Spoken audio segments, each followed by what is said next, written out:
Thank you. Thank you. And if I may ask everyone who is not muted to mute themselves, please. I'm going to do it right now.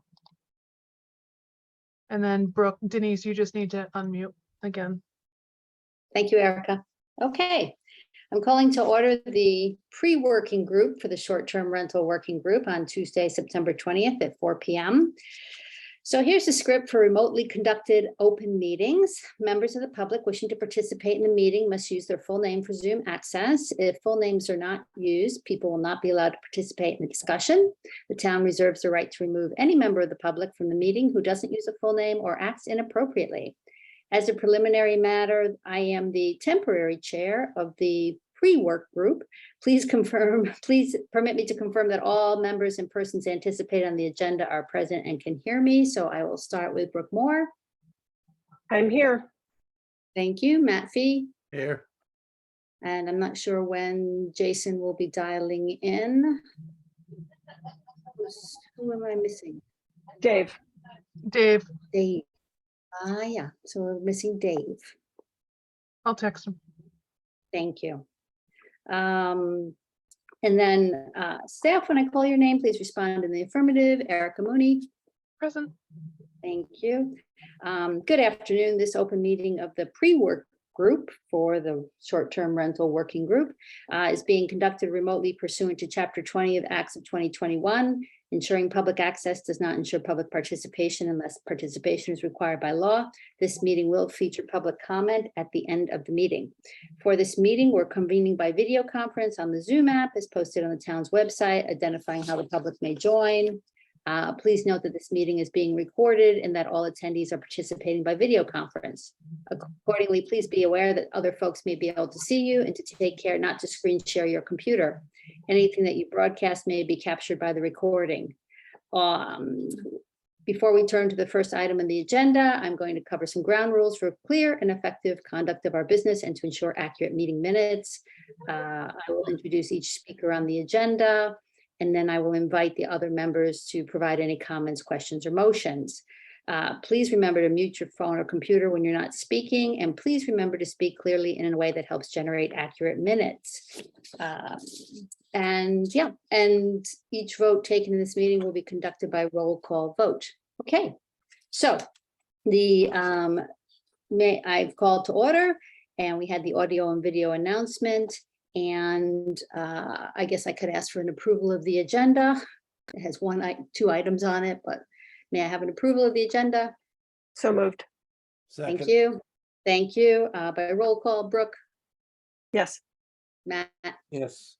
Denise, yes, thank you. Okay, so the topic is discussing and defining the selection criteria to be used in appointing the short-term rental work group members.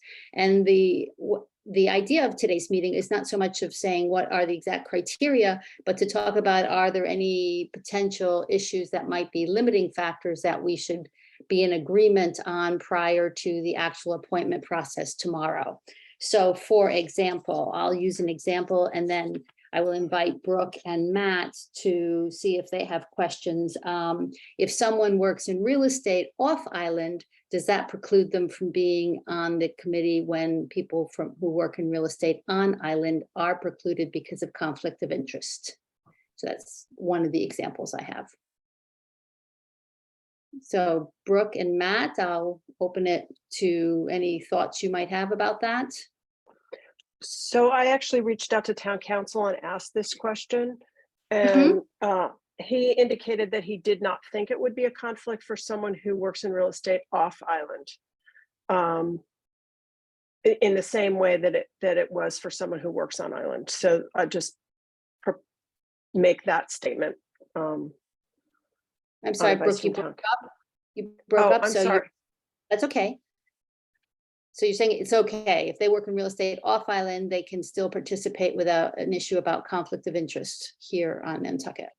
That was the opinion of John Giorgio. Yeah. Okay, good. That one's answered. Okay. Do we want to, I have just a few questions, and then obviously Matt and Brooke, you can add questions to it, and Dave, as he joins, can add questions. Do we want to handle the designated nominees first? the designated group nominees first as we do the appointment process tomorrow. It's nothing, yes. Matt? No, I don't think we can do it any other way. I think we Okay. have to do them first. There's a limited number of them. And I've put together a couple different charts for my own benefit, trying to figure it out. And I think once we name them, what is it, 6 out of 9 or 7 out of 10, if you include Mary Lepery, that only gives us 3 spaces to fill, 3 at large and maybe 4 and 1 alternate. And I Right, think that once if you look closely at, which I'm sure you have, Denise, if you look closely at the at large, the non at large, you look at the other ones, mhm, there's a lot that are very similar. mhm. So I look at it and think, how can we, are we gonna go through 41 people speaking and 41, et cetera? What I think we'll have pared it down. Once we do those appointments, I think we'll have pared it down to a dozen people remaining. If we're trying to find sort of a balanced group. Okay, And I say balanced based on, the different criteria that we have set here. So all the different factors we have in here, I think that it's, I think finding a balance will be, would be impossible to do it the other way around. okay. And also too, I was looking at the list, as you said, Matt, as we all have. A few of the people who've been nominated by the designated group have asked to be considered as at-large members if they aren't the designated nominee. So for example, I'm going to use Damian Scheibel because he's written to us as well. And Damian has said, look, I'm the 3rd choice of my nominated group, and I actually really just would rather be an at-large. And if we took all the people who were the 3rd nominee, if you will, it's Damian Scheibel, Gary Beller, and John Sylvia would be the only extra people to go into the at-large pool. And Gary Beller has already said that he just doesn't want to be on it, but he felt that because we asked for 3 names, he would be the 3rd name as out of courtesy. So that's actually only 2. So I wanted to bring that up for Dave and for Brooks and Jason's consideration. Could I ask one question? Sorry, it's Erica. Go ahead, Erica. Matt, you just said Mary Lepery. Is she the Board of Health designee? Because I don't think I've gotten anything from them to indicate that. I haven't either, but I asked and someone said she was, so I'm assuming that. Because her husband is also an applicant for the at-large. So I'm just Right, putting which- that out there that you've got a husband and wife team, but I'll get confirmation on the Board of Health designee. In Right, which- and in the which Board of case- Health is a non-voting position, just to be clear. Yep. So.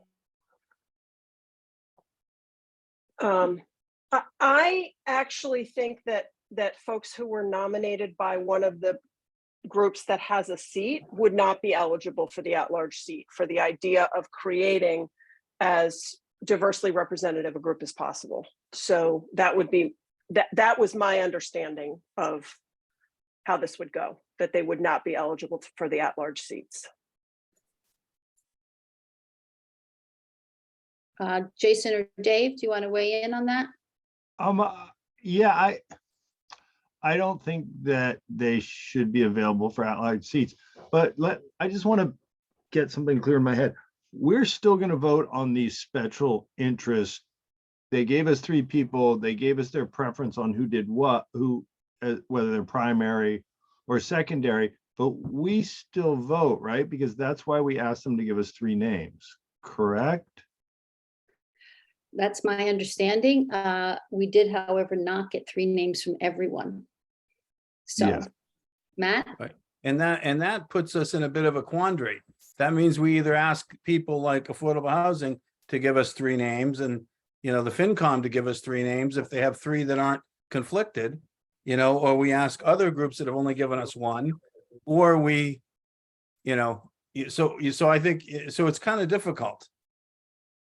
Mhm. Yeah, it's a bit of a complexity. And that's why I asked. We need to be clear what we're going to do about this, I think.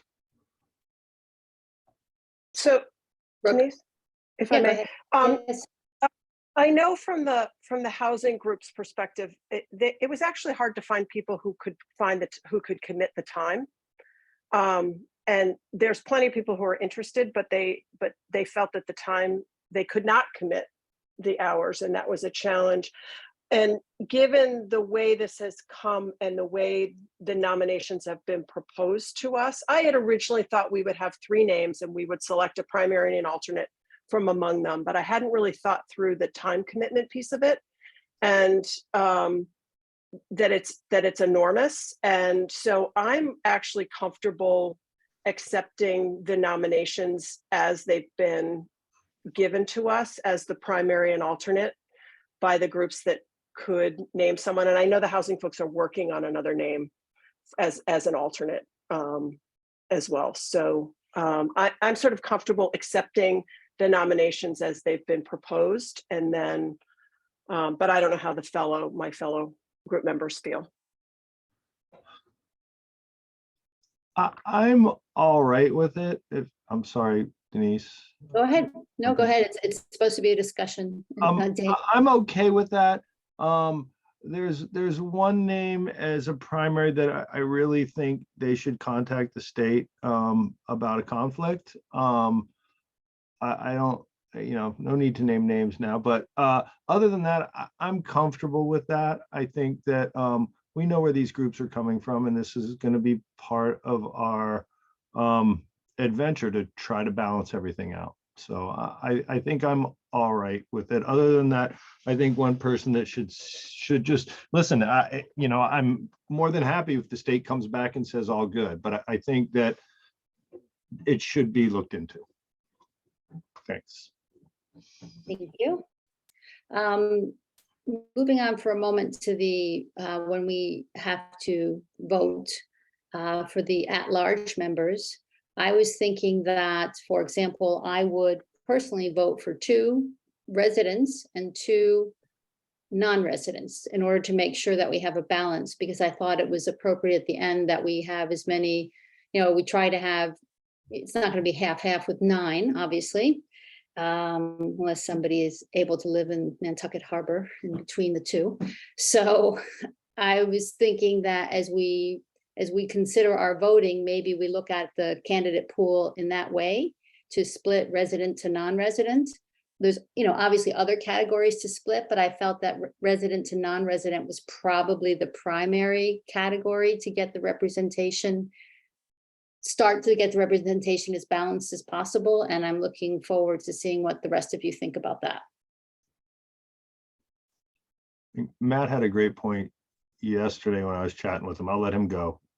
I think I think we've got a couple things to break it on. I think sort of the commercial interest versus others is sort of one of the things I think that we should be thinking about. And it's too bad we didn't have who supported 42, who didn't.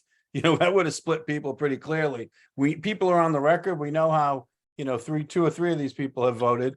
But I think that we want to get a broad representation of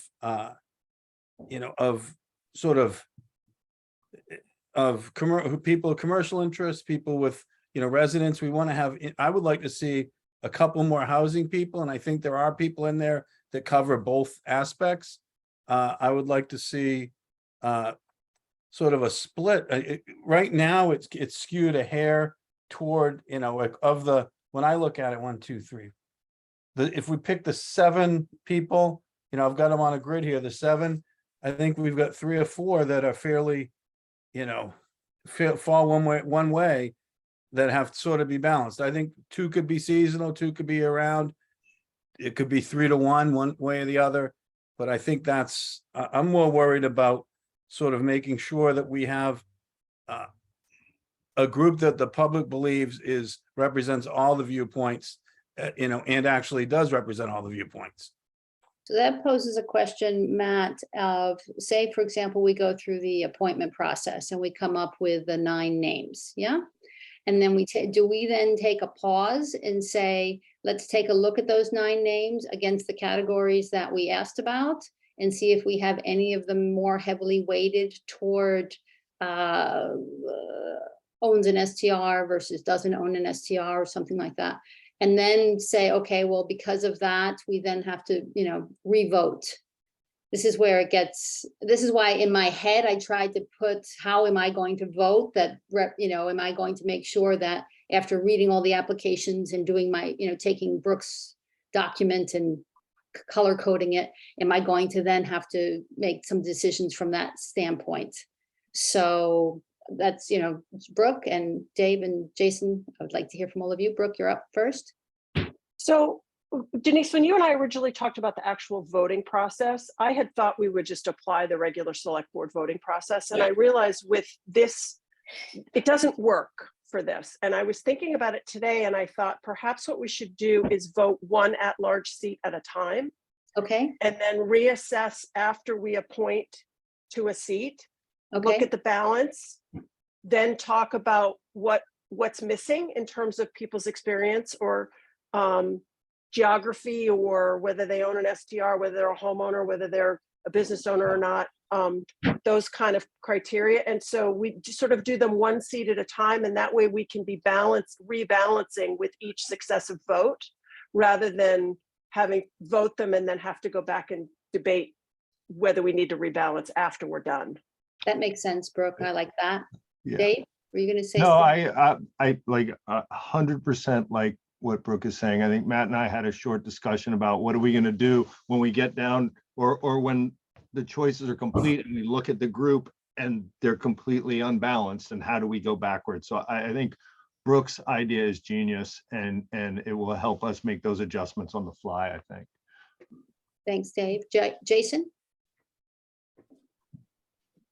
Sorry, I'm traveling. I like what Brooke is saying. I think that makes sense. I think we need to have a good plan, which is what we're trying to figure out now, and still be a little flexible, because as it's happening, we might need to flex a little bit. And I'm sure we're going to get to it, Denise, but I also curious how the actual voting is going to go, and how, if I'm chairing it or trying to work with Erica, exactly how are we going to vote? So there's no confusion there. But I like where we're heading. I've agreed to kind of what everybody has said so far. Okay. Matt, does that work for you, one at a time? I'm not sure. I thought of it another way. I'm not sure if it end up being better or not. It's for conversation. But I thought, what if we all had a slate of 4 candidates for at-large, and we wrote them on a list and we said, I'm picking these 4 and here's why I've picked them. Here's how they balance. Here's what I think their strengths are, and here's why I picked them.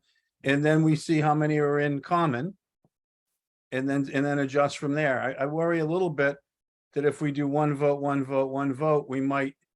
we all are going to view it slightly differently, but we might end up in the same problem that we're worried about, which would be an overrepresentation of one sort of aspect. My question to that is, when you said, I can see where we could all, because I had planned on that we had to put down 4 names. So I was working toward that personally. And as I understand it, from when I'm watching appointment processes in general at the select board, you don't actually debate why you pick Susie Cream Cheese over, Larry Lemon. Right? So I don't know that we would, as a group, get into doing that at this selection process. I mean, Erica, I'll let you be the voice of how things work. I think it's really up to you. I mean, in the past, the board hasn't really discussed the reasoning behind their votes. The public has wanted to know the reasoning behind their votes, but they're not required to provide that legally. And I think it's really how you want to proceed. If you want to say, I'm voting for Susie Cream Cheese because I think she's X, Y, and Z versus this other person who's, whatever. If you want to have a discussion about it and kind of advocate for your people that you're putting forward. If you just want to just make it a straight vote and say, okay, put forward your 4 candidates and we just tally them up, and whoever has the top 4 votes out of everybody's vote, those are the 4 people that go forward. I was imagining a process where, say, there's 40 people, I'm just going to use 40 as a round number, and the 5 of us vote, and we end up with 20 people with one single vote. And so then we would re-vote on those 20. So the first 20 fall away because they didn't get any votes at all. And then the 20 people with one vote become the pool that we select from. Mhm. And to the point where, and Brooke had raised this at one point, to the point where in order to be the finalist, you had to get at least 3 votes. And you keep voting until it's kind of like the white smoke for the Pope, right? So you have to get at least 3 votes in order to be the actual member appointed. So that was something that was under thought process. That was a thought process. Okay, I mean, obviously with the select board committee appointment process, we've never had a slate of candidates this large to Mhm. consider. Yeah. I want to say the most we've had is maybe 8 or 10 for one seat. And again, the board put forward their, like, say there was 3 seats available, they would put forward their 3 names, and then I would go through it and see who had them, who got voted for. And then we would say, like, okay, this person got votes from all 5 members. This person got votes from 4 members. These 2 people got 3 votes each, and then everybody else got less. Okay, so we know that the person that got 5 votes is in, the person that got 4 votes are in, because they're the two people with the most votes. Now we've got a tie, and then we would re-vote that Those seat. 2. And that's how we've typically done it at the select board. Mhm. Again, I mean, it's your process in terms of how you want to do it. So, Matt? I think the, when we sometimes as select board members, when we don't explain ourselves or when we just vote and say, well, that's what we're doing, it doesn't feel very open. And even if we haven't talked to each other, which we don't, Right. even if we haven't, but it looks like, oh, we all voted for Dave Iverson. It looks like the fix is in for Dave. No offense, Dave, but that happens. And then people are like, oh my God, we don't want Dave. And we're in this whole swirl of things. Whereas I think it's better I think we should have a little bit more discussion. I don't know what that should consist of, but I think that we should have a little bit more discussion so that people know that we're trying to get, a mix of seasonal and year round, a mix of experiences, a mix of income levels and et cetera. And people that have been impacted by this and people who operate these. I mean, I think we want to have, a mix and let people know that that's what we've strived for. So we should be able to defend it, is how I look at it. Okay, thank you, Matt. Brooke or Jason? Brooke? Yeah, so I think what I'd like to do is, I mean, in my mind, if I'm willing to accept the nominations from the named groups as they are, right? And as I'm looking at the at-large seats, I'm already sort of thinking about how do we balance those nominees. So whether or not we just accept them or when we vote on them, then there's a time to then say, okay, what does that group look like so far in terms of the areas we want represented in this work group, the perspectives that we want represented, and then have a conversation about that. And then I mean, I don't know, maybe we take from Matt's, we each pick 4 people and explain why we think that creates the right balance, and then go on to my suggestion of voting them one at a time so we can rebalance voting on each seat. But I do worry the select board process, there's no room for balancing perspectives. It's in a public conversation. It's in each of our heads, and if it doesn't go well, if what each of us is thinking doesn't blend well together, we could end up out of the balance that I think we all seek because the other people are thinking different things. So having the conversation, I think, is going to be important so we understand each other, where we're coming and why we're choosing to vote for one person and what criteria flagged them for us. Okay, Dave? I'm very conflicted. I'm concerned that us voicing our reasoning will gum up the works in some sense. But I do think it's important that we share our feelings with the public so they understand where we're coming from and everything's on the table. So, I mean, I'm leaning in that way. We need to be careful not to let it get away from ourselves. Okay, Jason?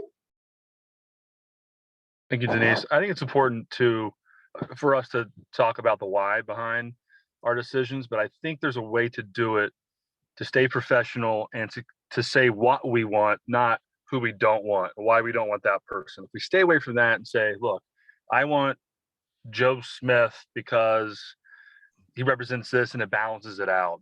That type is fine. I think that would be a great discussion. We all just need to make sure we're not saying what we don't want. Okay, good point. And Brooke, I'm sorry, I'm going to turn the baton over to you because I have to go get my dogs from the groomer. I'm sorry. Okay. Okay, thanks Denise for Well, your she- leadership so I- far. Yeah, no, and I'm handing it over to your capable hands. I will see you all tomorrow. Thank you. I think I mean, as I think about it, we came up with a list of pieces of information we wanted to know about the applicants. And I think if we work from that in the discussion as the reason we've chosen one person over the other because they fit in this constituency of where they live on the island, whether they own and operate an STR, whether they are a homeowner, do they own a business? We asked those questions for reasons, right? There were reasons and perspectives that we wanted represented. So I think to Jason's point, if we stick to this is what people answered on the questionnaire, and this is how we fit them into a balanced puzzle, that makes sense. Any other thoughts?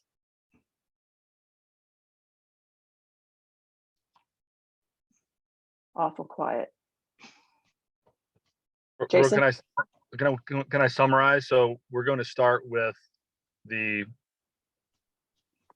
what are we labeling it? Is the appointed, not the first 7 positions or 6? Yep. What are we calling those again? The nominated positions, I would Thank call you, it. nominated. And then we have so many people to choose for the 3. I think that's the tricky part. And I think we narrowed it down to maybe two possibilities. I'm not sure which way we were going to go with that. I think trying to keep it as simple as possible, even though everything you're saying, Matt, makes sense. See, like if we might all agree with 2 out of the 3, and then we might have to do a couple rounds for the third position. We just don't really know. I thought we were gonna agree and accept the people as they were put forward. Am I wrong Yeah, there? so let's take this one question at a time. Are we comfortable with each group nominated a primary and an alternate and a secondary alternate? Are we comfortable accepting those nominations as presented from the groups as opposed to choosing from among them and naming different from the way they presented them? That was a multi-part question. That was not a yes or no question. So is it okay to accept them as nominated? If not, why not? Dave? Well, I think I voiced my concerns earlier. And other than that, I'm happy to accept them all as long as the individual that I'm concerned about, and I can talk to her privately about that, is that she goes to the ethics board Okay. and make sure that it's all kosher. And Brooke, where there's for like the ACNBT, Act Now and Nantucket Together, where they had a 3rd name submitted, those names wouldn't be considered then. Is that correct? No, I think if they didn't if they didn't clearly state this is our recommended primary and alternate, then we could choose among the alternates.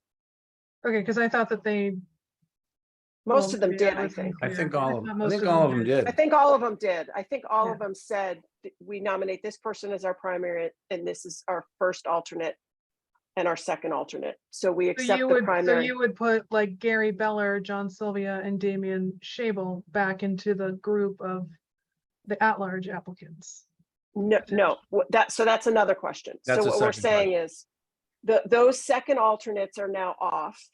We've Okay. not selected them, okay? Okay. If we all agree to that.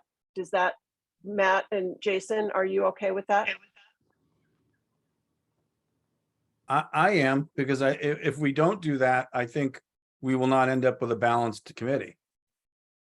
You know, Okay. if they're already representing, you know, Nantucket Together or Act Now or, you know, non-voting taxpayers, and we add 3 of them, you know, we're not gonna be balanced.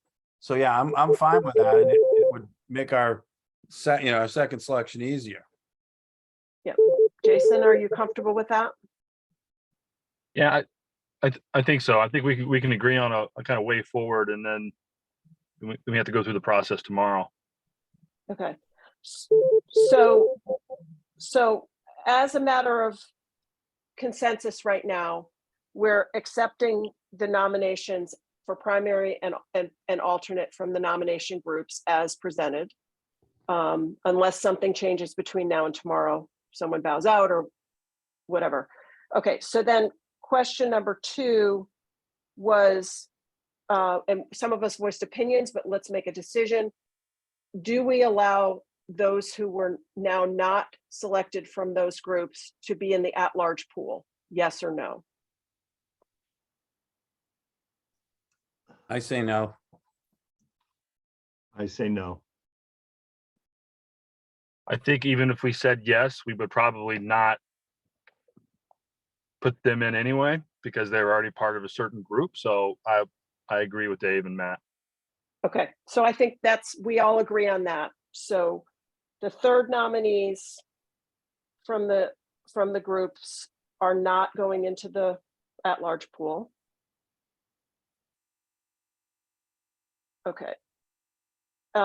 And now we have, okay, so now I'm suggesting we now generally know going in what those 6-seated, who those 6-seated people will be and their alternates. And I think then we could have a discussion once we finalize that would be step 1, just affirm that in the public meeting and vote. And then we would have a conversation about where we are on balance and what constituencies or perspectives each of us would like to see further represented on the group as a general conversation. Would that be the next step? Or would we take it to specific names and why we think that balances? Dave? As maybe you pointed out, or Jason pointed out, that in our minds, we see each one of these individuals differently. So I would say that we go ahead and put in our 4 names first, see how that rolls, and then maybe have the discussion. I just think we perceive all these, each one of us individuals perceive all these people differently. So I think it's hard to say, we all look at a picture and we don't see the same thing. So that's just my only concern. By starting off having the discussion, I think we're better off putting in those 4 names and then maybe have the discussion. Okay, Matt, Jason? Yeah, I'm fine with that. I think, but I think we should put in 4 names and understand and be ready to discuss. If we're close, say we've all picked the same, 1 or 2 of the people have 4 votes, great. Then we're down to 2. But I think that's, and then we have a discussion about what we're trying to fill. And I've got sort of doing what we just done. I've got the grid in front of me and kind of know what we're looking for, or what I think we're looking for right now. For the other 3 spots. So. Yeah, 3 plus the alternate. Yep. Yep. Okay, so we each name 4 people and then we have a round robin sort of talk through why our choices make sense to us and what balance we think that presents to the group. And then we could take a vote. And do we vote 1 seat at a time? or do we vote all the seats and follow normal select board procedure? So we've already sort of narrowed it down to a smaller group that way. And then if no one can get 3 votes, then we go back to the whole pool and see if we can arrive at someone who could get 3 votes. I'm trying Look, to anticipate as many scenarios as I can, because Yeah. So I What have you're a saying, Brooke? Go ahead, Erica. I was sorry, I was gonna just ask a quick question about the actual voting procedure. Are we gonna do it like we do the select board committee appointments, where if everyone is in person, then we'll do it by paper ballot? If anyone is remote, they'll have to email the vote to me and I'll have to read the vote and get confirmation from that person. You gonna do that? yeah, I think we'll have to. I plan to be present. Okay. Is everyone else planning to be there? Dave is not. Okay, so we'll have to do it by email. Sorry, I wish I could be. That's right. I actually think that's better, because this could get pretty complicated if it isn't obvious in the beginning. So to have an email trail just in case, I think is better for for transparency down the road if there is a lot of votes, a lot of rounds. So just for clarification, we each name 4 people. We have a discussion, and then we vote for 4 people. So it gives us room to change our minds, right? From our original 4. Before the vote happens. Yeah. Or, Matt? if we name 4 people and there's two are clearly through, do we go through and discuss, okay, these are the attributes of these 2 guys, or girls, women, we're looking to fill, we're looking to fill a couple more slots. I think, Matt, that, well, through the discussion, it'll become obvious if some candidates have risen. So I think it behooves us to take a vote after that, so that we could, our original 4 names wouldn't be our vote. We would follow it up with a vote. It would be here's why I think these 4 people complement the group. And then we would vote, we could change our minds. And then if 1 or 2 people get more than 3 votes, they would be nominated, and then we would re-vote for any remaining positions that didn't achieve the threshold of 3 votes.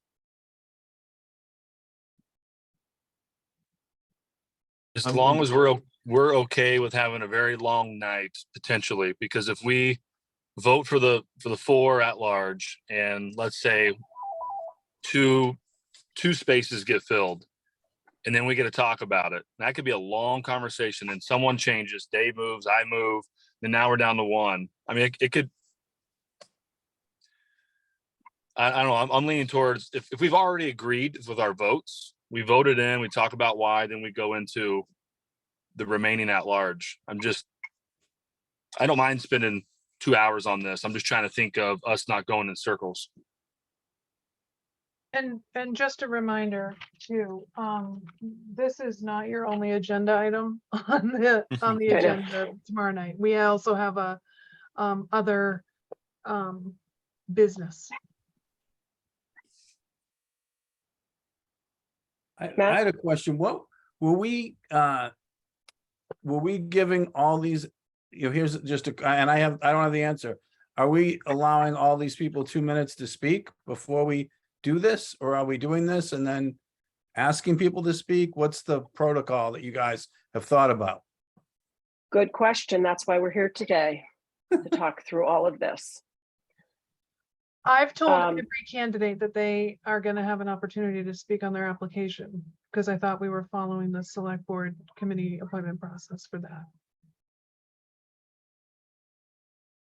Yeah, I'm fine with that, but we have to assume that 40 people will speak, and we have to limit it to 60 or think- 90 seconds. Yeah, you have to 1 give minute. everybody a time. 1 Or minute. Or one we'll minute. just keep it easy, 1 minute, because we've seen applications, hopefully we read it, and then it would be additive or, that's definitely going to extend it. I would like to spend the majority of our time just on the vote and discussing. Yeah, and there's definitely a couple people that have emailed back saying that they're not going to be available to be in attendance. I know some of those emails went to you with their reasoning why they couldn't be there, so. Mhm. Yes, yeah, and I'm struggling because I want to be efficient. I'm struggling with having 41 people or 50 people all speak, especially if they're in the appointed category. There's no need for them to speak. Those 7 people have all been appointed. And all their seconds and thirds in command have all been knocked out. So I look, and I say, so I'm wondering, is there a way for us to have the people who are in the running speak versus everybody? And that would Mhm. leave you 34 candidates. Right. That's more manageable. I think. Then do we have the problem of, well, you didn't allow you didn't allow the public to speak. They might have convinced you that so I'm worried that if we've told them they can do it, then we should, then do we like what we're told about, the public comment at the beginning is really just to let it happen. So is this similar to that? Should we just let it happen? Because I don't want to have a situation where people claim we aren't being forthcoming and we aren't being open and honest. I agree. I mean, I think that the special interest groups or whatever we're referring to them as is, I don't think there's a reason for them to speak. They've been appointed, right? So, yeah, I have I no, agree. 100% support letting everyone have a minute or a minute and a half. I mean, I know it's going to take time, but it's the right thing to do, I think. Yeah, I think it's fine. It's 34 people. Not everybody will speak. A lot of people are fine. Like, look, I've submitted it. I'm good. And it'll be 30 minutes. So I think it's a worthy 30 minutes to hear people for 1 minute. Agreed. I agree. Okay. So just now that we've addressed that question, back to the voting process itself. So what I have so far is each of us sort of names our 4 folks that we think will round out the group, our reasoning behind choosing those 4. And then we have a vote. And anyone who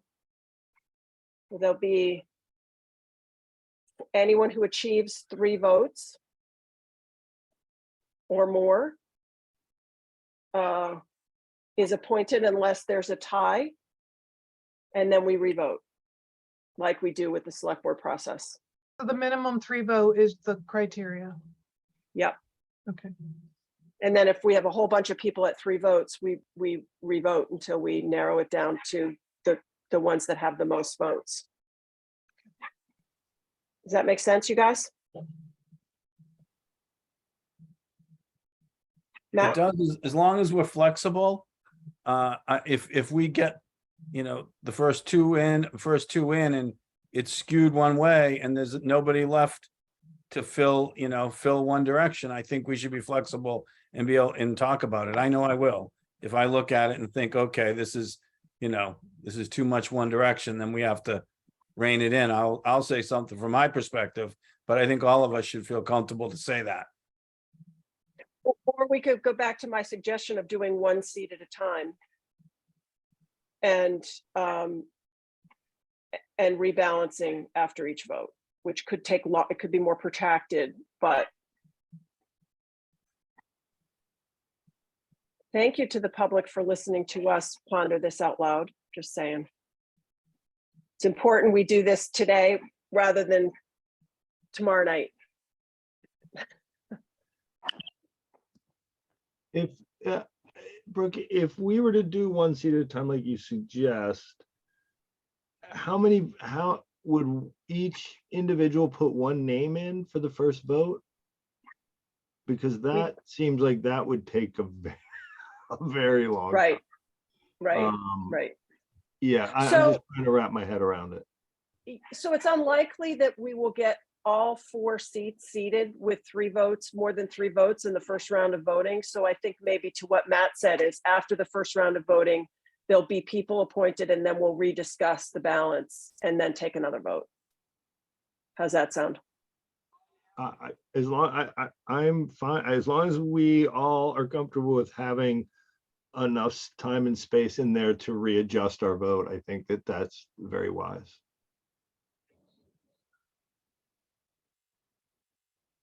And by readjust your vote, Well, I just mean adjust by looking at the list. I think we're all going to come with a list of people we want, right? But after we see the first person seated or the second person seated, how we look at that list might change. And that's the adjustment Correct. I'm talking about. Yeah. okay, Right, you're Jason? correct, Dave. Yeah, because there might be a scenario where none of your 4 people, somebody got 4 votes, but you didn't have them on any of your 4, and they're in, and then you have to readjust. So that's a scenario that could happen, Dave. So that makes sense. So are you in agreement that after everybody puts their names in, if somebody automatically already gets like over 3 votes each, that's not an absolute vote, it's a discussion starter. And then you'll look at the candidates in terms of who got the highest votes and then kind of look at the slate as it stands and then go forward with a final vote. yeah, and have that discussion about the balance based on our initial proposed 4 names. And how many of them, if that had been a vote, who would have been elected, who would have been chosen, and what does that do in terms of the balance on the board and just talking through that So before we maybe, actually vote. maybe instead of saying cast your vote for the people, maybe we say submit your nomination for your 4 names so that it doesn't, so it's not a vote at that moment. Right. Yeah, Which is get the how we language normally correct for do the it. record. Because Mhm. that's how we normally do it for the select board. So we would just call this a nomination for the, like, for the first initial, put your 4 names forward. Yep. That sound good?